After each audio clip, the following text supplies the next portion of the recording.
I also am not going to take this pearl clutching from Republicans who have zero to say about Donald Trump having dinner with Nick Fuentes. Have you condemned that? Yeah. Have you condemned that? I looked through your Twitter. I didn't see it. Have you condemned Donald Trump for having dinner with Nick Fuentes? I would not be having dinner with Nick Fuentes. You're falling into the same trap. But this is beyond the point, dude. I am the most. I am awfully critical of Donald Trump. You have standards down here, and we match you, and you say, what the hell? You have standards down here, and we match you. Trump had dinner with Nazi tattoos, good. So that's okay now because Donald Trump set the standard. I would never defend that. Why would I ever defend that?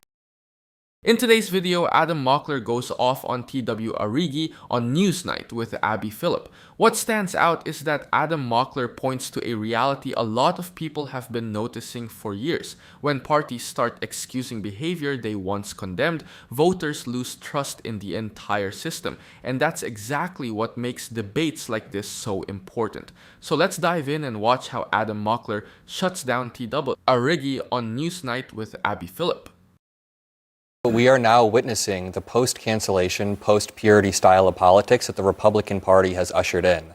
I'm not going to sit here and defend things Graham Plattner did in his past. Not even Graham Plattner defends these things that he did in his past. But we have watched for a decade as Republicans have repeatedly lowered the threshold, lowered the standards for their candidates. And now Democrats are going to keep holding our candidates to an infinitely higher standard while we have Ken Paxton in Texas, while we have Donald Trump sitting in the Oval Office right now. And I guess it remains to be seen, but I also want to rephrase. Is it a high standard or is it a low standard? Listen, because I'm not sure that he's being held to a higher standard than anybody else. Well, but the Republican Party is absolutely holding him to a higher standard than they hold their own candidates. I mean, Donald Trump had a sit-down dinner with Nick Fuentes, and the very same people who were silent about that are now clutching their pearls about this admittedly weird tattoo that Graham Plattner has apologized for. And it's the same a Nazi Republican tattoo, yeah. Adam.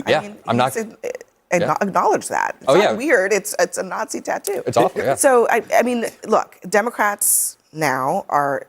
I hear what you're saying. And I know we've had conversations with you, Caroline, about similar things. But basically, Democrats are saying that we're going to go lower.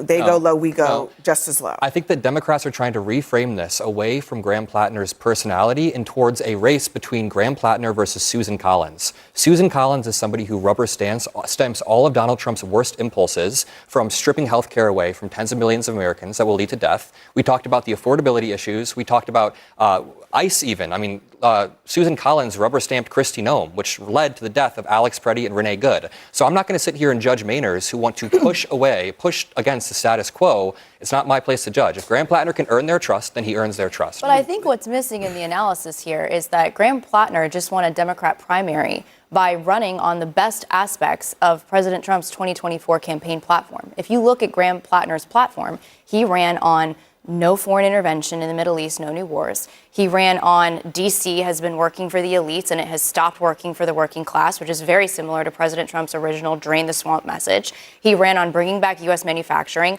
working class issues. He's an anti-establishment working class candidate. That's the Democratic Party. That's what you guys are missing. She is making an important point. He ran on that, and that's what he won. This is a version of the type of politics, a type of populism on the left that Trump ran. At least he ran on it on the right. I'm not sure we could argue he governed quite that way, but he ran on it. My gut tells me this is a byproduct of the wrapping of the messenger as much as it is the message itself. He looks like a dude. Let's just say what it is. He's got the scruff. He's got the edge. At a moment in which Democrats were... I actually would say it's the politics. I don't think it's that. Allow me to finish, though. Allow me to finish, because it's actually the Democrats who did this whole autopsy on what it is to be masculine. Did you guys? Did you ever release that? I've never seen it. Allow me to finish. It's the Democrats who did this whole analysis about what it means to be masculine. They didn't do that because there wasn't a problem there. They didn't do that because there wasn't something that was happening on the right that they couldn't tap into. When I look at Graham Plattner, the first thing I think of, he looks like a dude. And he looks like someone who looks very different than many of the men who lead the Democratic Party. And I think that is an appealing aspect that Democrats need to talk about. Honestly, Both parties helped create this environment. Over the last decade, we've seen candidates survive scandals that would have ended political careers 20 or 30 years ago. The result is that voters have become desensitized.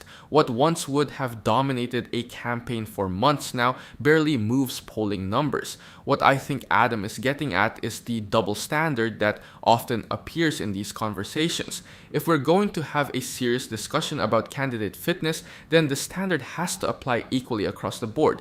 You can't ignore controversies when they're on your side and suddenly discover moral outrage when they're on the other side. Voters see that inconsistency immediately.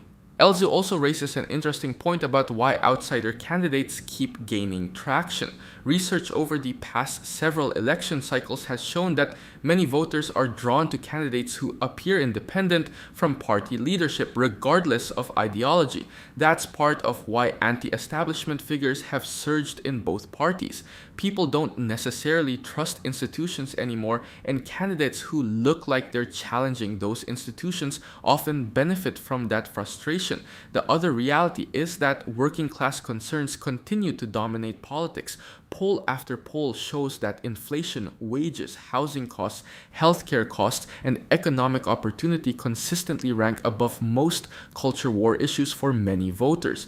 When families are struggling to pay bills, they're often willing to take a chance on unconventional candidates if they believe those candidates understand their frustrations. And that's where I think the bigger story is. This debate isn't really about one candidate. It's about a political system where trust has eroded so much that voters are searching for anyone who seems different from the status quo. Flaws are part of that package. No. You are correct, LZ, with that part. He looks like a dude. And when he first entered the race and he said, I'm an oyster farmer, I said, uh-oh, we got problems. Turns out he's not an oyster farmer. Turns out he's not a low-class guy. Went to Hotchkiss, got a bunch of money. He isn't what he says he is. Now, this isn't a reframing about turning this to Susan Collins. Susan Collins is the Republican every Democrat wishes every Republican was. No. She convicted Donald Trump. No. Yes, she worked with Joe Biden on a bunch of stuff. She is as bipartisan as they come. No, she's not. She rubber stamps everything. Susan Collins is the garbage. And by the way, come November, just like 6 years ago, just like we were seeing garbage polls about Lindsey Graham in South Carolina, we saw garbage polls about Susan Collins in Maine. Come November, she's going to wipe the floor with Susan Collins in Maine. Mainers don't want to be put in a moral quandary of saying Nazi tattoo versus. But when they learn about his scandals, just to be clear, when voters learn about Graham Plattner's scandals, oh, you're going to like this. Trust me, just wait. You're going to love me saying this. When voters learn about Graham Plattner's scandals, he beats Susan Collins. He goes up in the polls, 48 to 43. Republicans, I'm telling you, you got to stop talking about his scandals. You have to talk about the fact that he wants to abolish ICE, which is a position that 70% of Americans do not support. Start talking about that platform that he's talking about. Yeah, I think that is it's not President Trump's platform. I mean, President Trump ran on affordability. And they lost the no thread. New Wars. We've lost, and all of that has completely changed right now with President Trump in office. And I think to the point of Graham Plattner, he's not only someone that doesn't look like the establishment, but you look at the contrast between him and Janet Mills, someone who is the sitting governor of Maine, and people want change. I mean, people are seeing what Donald Trump came in on and was elected on, and they're not getting the results that they voted for, and they look at someone like Graham Plattner, who I'm not defending, but I'm saying is offering something different. Well, he's offering Trump's 2020 original platform, which is the winning one. Well, everybody should stick to that if they want to win elections. Donald Trump flipped on it. Great, then more times we're going to win. If we're talking about affordability, we're going to win on that. We talked about the swamp. The contrast that we need to make is between Susan Collins and Graham Plattner. Janet Mills is done. So Susan Collins is a definition of a swamp creature. She promised she would run for 2 terms. She's now running for her 6th term after her net worth is increased by 2,000%. What did Mark Warner say about that? What did half the Democrats in the Senate say She is the about definition of the swamp. The Senate currently has a 12% approval rating. So if Mainers want to gain trust in Graham Plattner, will you oppose Mark Warner when he runs for re-election? I'm talking about Susan Collins versus Graham Plattner. We got to be consistent. I also am not going to take this pearl clutching from Republicans who have zero to say about Donald Trump having dinner with Nick Fuentes. Have you condemned that? Yeah. Have you condemned that? I looked through your Twitter. I didn't see it. Have you condemned Donald Trump for having dinner with Nick Fuentes. I would not be having dinner with Nick Fuentes. You're falling into the same trap. But this is beyond the point, dude. It's not. I am the most. I am awfully You have critical of standards Donald down Trump. here, and we match you, and you say, what the hell? You have standards down here, and we match you. Trump had dinner with a Nazi. Tattoo is good, so that's okay now because Donald Trump set the standard. I would never defend that. Why would I ever defend that? For years, Washington operated under the assumption that scandals automatically ended campaigns. But in today's political environment, many voters are asking a different question. What have you actually done for me? If they're struggling with housing costs, healthcare bills, grocery prices, or stagnant wages, character controversies often become secondary to whether they think a candidate will shake things up. That's also why attacks don't always land the way strategists expect. Political scientists have found that anti-establishment candidates frequently survive scandals better than establishment candidates because their supporters view attacks as proof that powerful institutions are trying to stop them. Fair or not, that's become a recurring pattern in both parties. Adam is also right to point out the inconsistency. Over the last decade, we've watched political standards become incredibly flexible depending on whose team a candidate belongs to. Republicans defended behavior they once would have condemned, and now some Democrats are facing their own version of that dilemma. Voters notice that. They notice when outrage seems selective. The bigger issue here is trust. Congress has spent years sitting near historic lows in public approval. Trust in institutions, media, and government has declined across the board. When that happens, outsider candidates naturally become more appealing because people start associating experience with failure rather than competence. And that's where Susan Collins' challenge comes from. It's not necessarily that voters suddenly hate her, it's that after decades in Washington, she represents the establishment at a time when many voters are actively looking for something different. We've seen similar trends all over the country, from both the left and the right. What's fascinating is that a lot of these anti-establishment campaigns are borrowing themes that used to cross party lines: skepticism of elites, opposition to endless foreign conflicts, concern about manufacturing jobs, and frustration with Washington insiders. Those issues resonate because they're connected to real economic concerns that many Americans feel every day. Well, I know, but where is the standard? Why the standard is what you said when Donald Trump had dinner with Nick Fuentes. You guys are missing the point, which is that the voters don't care. It was put in front of the voters, and they don't care. I want to. There's some other news that happened tonight. In California, Steve Hilton earned his way onto the ballot for the general election, a Republican, and this is happening at the same time that there's all this talk about rigged elections in California by Republicans with no evidence whatsoever. So, I mean, how do you explain this phenomenon, a Republican now in the runoff? Because every single Democrat in that primary was asked a question on the debate stage, and I call it the Kamala Harris test, which they all failed, which is they were all asked the question, Gavin Newsom, how has he handled homelessness in the state? What grade would you give him? And they all go, well, I think I'd give him an A. Well, I think I'd give him a B, which if you ask anybody in the state of California, homelessness has become an international embarrassment to that sstate. I mean, when I go overseas and people hear I'm from California, they go, you guys have a lot of homelessness there, right? I'm like, oh my God, I'm in Asia and you've heard of this. I don't understand. So a Republican was able to make it in because there's a lot of disaffected voters in California that feel that the state has been in decline for the last decade, and he ran moderate enough that he got in. Totally. No voter fraud, though. No. Right? Well, the voter fraud was never really a real thing. I think what we're witnessing in California is a frustration with the homelessness, though, being shocked. It's abysmal. It's embarrassing. Well, it's inhumane. Yes, all over the country, honestly, not just California. Largest state, highest homeless population. I'm from LA. Listen, I lived in LA. I worked for LA Times. I lived downtown. I lived around the corner from where the homelessness is at the epicenter. So I know it very well. I don't need a lecture about it. But what I will say is I've also experienced it in Chicago. I've experienced it in a small town like Kalamazoo, Michigan.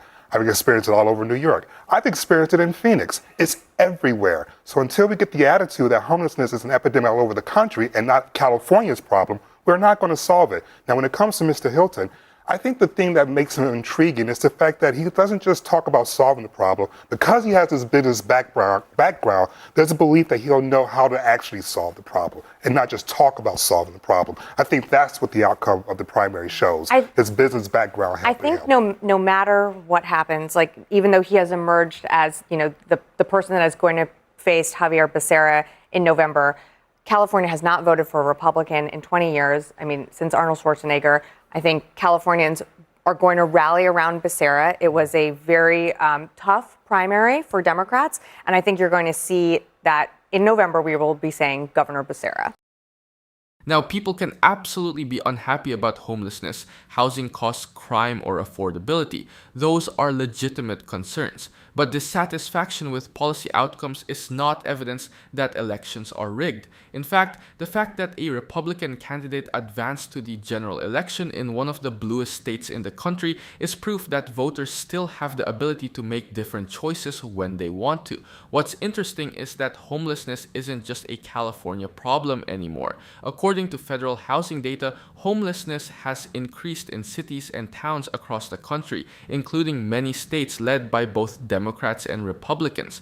Rising housing costs, mental health challenges, addiction, and a lack of affordable housing have created a national crisis that no state has fully solved. I also think LZ makes an important point about why certain candidates gain traction. Voters are increasingly looking for people who appear capable of managing large, complicated problems. Whether that candidate comes from business, government, or somewhere else, people want solutions more than slogans. That's one reason why candidates with executive or management backgrounds often appeal to frustrated voters.